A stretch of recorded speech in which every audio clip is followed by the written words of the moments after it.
nagbigay na copy ng statement nandiyan sa press kit. Hindi ko na po babasahin yan. Pero sa ngayon, napag-usapan na natin kung anong nangyayari sa Palestine. Bigyan naman natin ng mukha ang nagiging karanasan ng mga kababaihan sa Gaza at sa Palestine.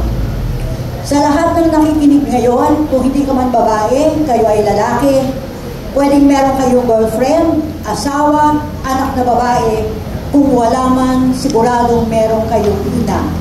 Kaya, tingnan natin, ano ang nagiging karanasan ng kababaihan ngayon sa Palestino.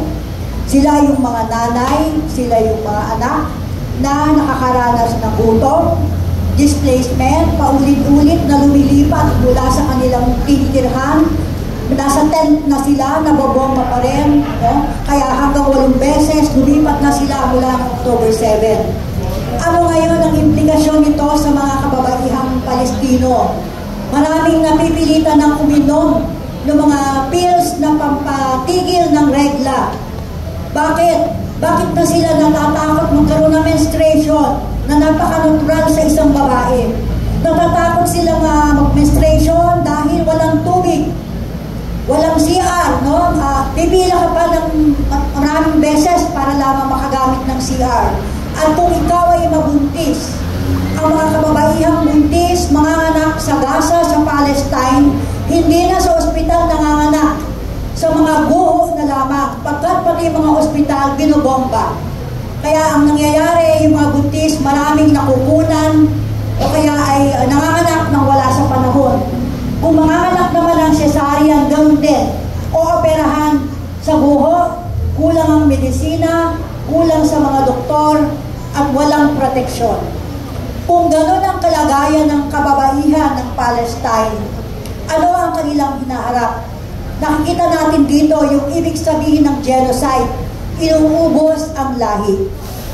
Kaya dahil dito, mismo ang tauhan si Rif Absalem, UN Special Rapporteur on Violence Against Women and Girls, ang nagsabi na bagamat lahat ng kababaihan, pati mga kabataang babae, ay naghihirap dahil sa nangyayari sa Palestine, pinakamatindi ang nagiging karanasan ng mga nanay.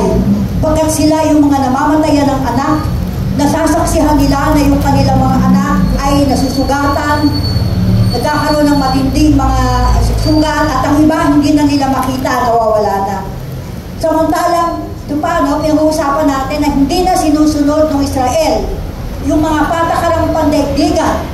Kasama po doon yung United Nations Security Council Resolution 1325 on Women, Peace and Security. Ito naman ay nagagarantiya na dapat ang mga kababaihan ay kahit na nasa gera sila ay may karapatan na maging equal partners in the prevention of violent conflict. May karapatan sila na magkaroon ng relief and recovery. May karapatan silang maging bahagi ng pagtatayo ng tunay na kapayapaan. At alam natin, hindi yan magagawa, hindi mararanasan ng kababaihan ng Palestine hanggat sila ay tumatakbo at pinobomba.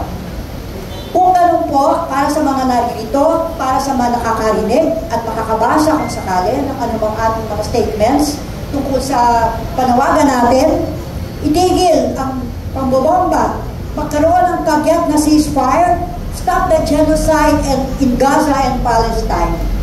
You do not need to support the ideology, religion, or politics of the Palestinians.